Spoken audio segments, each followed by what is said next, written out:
கர்த்தருடைய பரிசுத்த நாமம் மகிமைப்படுவதாக. இந்த காலை நேரத்திலும் கூட தேவனுடைய சமூகத்தில் நாம் யாவரும் கூடி வந்திருப்பது என்பது ஆண்டவர் நமக்கு கொடுத்திருக்கிறதான மிகப்பெரிய பாக்கியம், கிருபை. இந்த கிருபைக்காக கர்த்தரை மீண்டும் ஒரு விஷயமாக துதிக்கிறேன், ஸ்தோத்திரம் பண்ணுகிறேன். இந்த காலை நேரத்திலும் கூட நீங்கள் யாவரும் பாதுகாப்பாக இருப்பீர்கள் என்று சொல்லி நான் நம்புகிறேன். காரணம், இந்த நாட்களிலே மழை காலமாக இருக்கிறபடினாலே இந்த மழை காலங்களில் நீங்கள் யாவரும் பாதுகாப்பாக இருப்பீர்கள் என்று சொல்லி கிறிஸ்துவுக்குள்ளாக நம்புகிறேன்.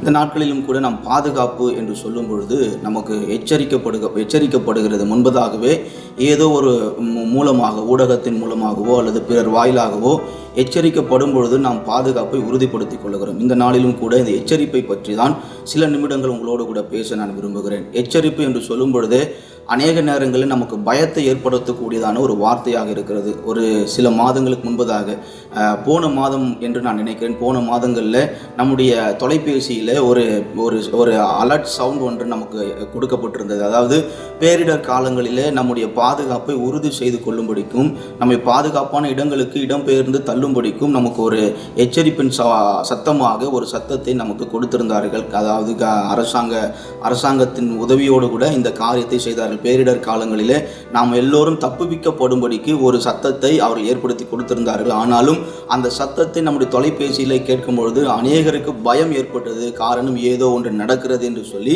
பயம் ஏற்பட்டது. நமக்கு எல்லாருக்கும் தெரியும், போன மாதங்களில் இது நடந்தது. ஆகவே எச்சரிப்பு என்று சொல்லும் பொழுதே, இந்த எச்சரிப்பு என்ற சத்தத்தை கேட்கும் பொழுது, அந்த எச்சரிப்பு என்ற வார்த்தையை நாம் கேட்கும் பொழுதே, கேள்விப்படும் பொழுதே நமக்கு ஒரு பயம் உண்டாகிறது. ஆனால் பயப்பட வேண்டிய அவசியம் கிடையாது. ஆண்டவர் வேத புத்தகத்தில் அநேக இடங்களில் எச்சரிப்பை குறித்து பேசியிருக்கிறதை நம்மால் பார்க்க முடியும். அநேக இடங்களில் நீங்கள் எச்சரிக்கையாயிருங்கள், நீங்கள் உங்களை வஞ்சியாதபடிக்கு எச்சரிக்கையாயிருங்கள் என்று சொல்லி இயேசு கிறிஸ்து சுவிசேஷ புத்தகங்கள் அநேக இடங்களில் சொல்லியிருக்கிறதை நம்மால் பார்க்க முடிகிறது.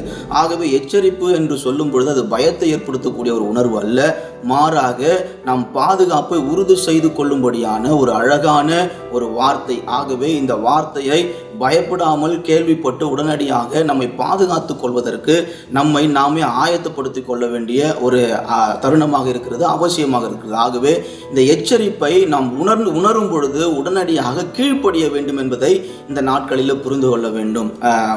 ஒன்று சொல்ல வேண்டும் என்று சொன்னால், மத்தேயு சுவிசேஷத்தில் 2 குருடர்கள் என்று சொல்லப்பட்டிருக்கிறது. 2 குருடர்களுடைய சம்பவத்தில் அவர்கள் வழி அருகே உட்கார்ந்திருந்தார்கள் என்று சொல்லப்பட்டிருக்கிறது. மார்க் எழுதின சுவிசேஷம், லூக்கா எழுதின சுவிசேஷங்களில் கொஞ்சம் நீங்கள் திருப்பி பார்ப்பீர்கள் என்று சொன்னால், அங்கு குருடர்களுக்கு ஒரு வார்த்தை, ஒரு சத்தம் கேட்கிறது. என்ன சத்தம் கேட்கிறது என்று சொன்னால், அவர்கள் வழி அருகே உட்கார்ந்து இருக்கும் பொழுது ஆங்காங்கே நடந்து செல்லுகிறதான ஜனக்கூட்டங்கள் ஏதோ ஒன்றை பேசிக்கொண்டு போகிறார்கள். இவ்வழியாக நசரேயனாக இயேசு என்று ஒருவர் வருகிறார் என்று சொல்லி அந்த சத்தத்தை கேட்கிறார்கள். அந்த சத்தம் அவர்களுக்கு எச்சரிப்பின் சத்தமாக அவர்களுக்கு தோன்றுகிறது. உடனடியாக அந்த எச்சரிப்பின் சத்தத்தை கேட்டு அவர்கள் மறுவாழ்வு பெற்றார்கள், அல்லது இதுவரைக்கும் பார்த்திராத உலகத்தை பின்பதாக அவர்கள் பார்த்ததாக நாம் பார்க்க முடிகிறது. ஆகவே எச்சரிப்பின் சத்தத்தை கேட்கும் பொழுது, அந்த எச்சரிப்பின் சத்தத்தை சரியாய் புரிந்து கொண்டு செயல்படும் பொழுது நமக்கு மறுவாழ்வு உண்டு என்பதை இந்த சம்பவத்திலிருந்து புரிந்து கொள்ள முடியும். சில மாதங்களுக்கு முன்பதாக நண்பர் ஒருவரை சந்திக்கும் பொழுது அவர் கரங்களிலே நல்ல ஒரு அழகான வாட்ச் ஒன்றை அவர் அணிந்திருந்தார். அந்த வாட்சை பற்றி நாம் கேட்கும் பொழுது அவர் சொன்ன ஒரு வார்த்தை, இது ஒரு ஸ்மார்ட் வாட்ச், இது ஒரு 10 வருடங்களுக்கு முன்பதாக நான் வாங்கியிருந்தேன். இதனுடைய பயன்பாடு என்னவென்று சொன்னால், இது நான் எவ்வளவு நேரம் தூங்க வேண்டும், எவ்வளவு நேரம் நான் ஓட வேண்டும், நடக்க வேண்டும் என்பதை குறித்து என்னை எச்சரித்து கொண்டே இருக்கிறது.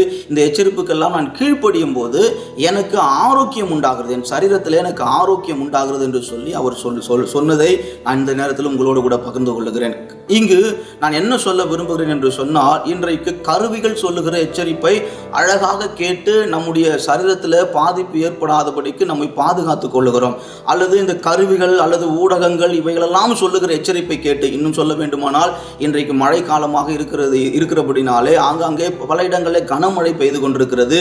அங்கு எச்சரிப்பு கொடுக்கப்படுகிறது, இந்தந்த பகுதிகளில் கனமழை பெய்ய இருக்கிறது என்று சொல்லி எச்சரிக்கப்படும் பொழுது நாமும் எச்சரிக்கையோடு கூட இருந்து நாம் செயல்பட ஆரம்பிக்கிறோம், நம்மை நாமே பாதுகாத்துக் கொள்ளுகிறோம். நல்ல காரியம். வாட்ச் அணிவது தவறல்ல.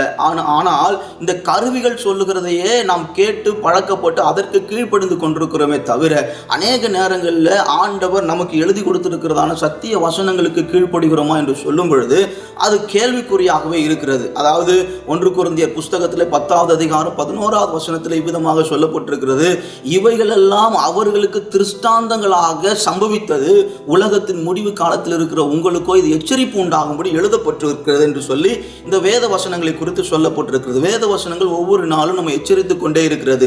அது சபையாக இருக்கட்டும், வீடுகளில் தனிப்பட்ட முறைகளில் நாம் செபிக்கும் பொழுது ஆண்டவர் நமக்கு வெளிப்படுத்துகிற வசனங்களாக இருக்கட்டும், இந்த வசனங்கள் வாயிலாக நம்ம எச்சரித்து கொண்டே இருக்கிறார். எச்சரித்து கொண்டே இருந்தும் கூட இந்த எச்சரிப்புக்கு கீழ்ப்படிந்து செயல்படுகிறோமா என்று சொல்லி நாம் கேள்வி கேட்கும் பொழுது, நம்மை நாமே கேள்வி கேட்கும் பொழுது அது ஒரு கேள்விக்குறியாகத்தான் அமையும். ஆகவே இந்த நாட்களில் எந்த அளவிற்கு கருவிகள் கொடுக்கிற எச்சரிப்பை கேட்டு உணர்வடைந்து செயல்பட ஆரம்பிக்கிறோமோ, எந்த அளவிற்கு இந்த அறிவியல் சொல்லுகிற எச்சரிப்பை கேட்டு கீழ்ப்படிய ஆரம்பிக்கிறோமோ, எந்த அளவிற்கு இந்த அறிவியலும் இந்த கருவிகளும் சொல்லுகிற எச்சரிப்பை கேட்டு கீழ்ப்படிந்து நம்முடைய பாதுகாப்பை உறுதிப்படுத்திக் கொள்கிறோமோ, அதே விதமாக தேவன் கொடுக்கிற எச்சரிப்பை சரியாக புரிந்து கொண்டு செயல்படும் பொழுது இந்த குருடலுக்கு கிடைத்த மறுவாழ்வை போல உங்களுக்கும் எனக்கும் ஒரு மறுவாழ்வை தேவன் கொடுப்பது அதிக நிச்சயமாக இருக்கிறது. ஆகவே இந்த சிந்தையோடு கூட இருந்து இந்த நாட்களிலும் மிகுந்த எச்சரிப்போடு கூட இருங்கள். கர்த்தர் உங்களை ஆசீர்வதிப்பாராக.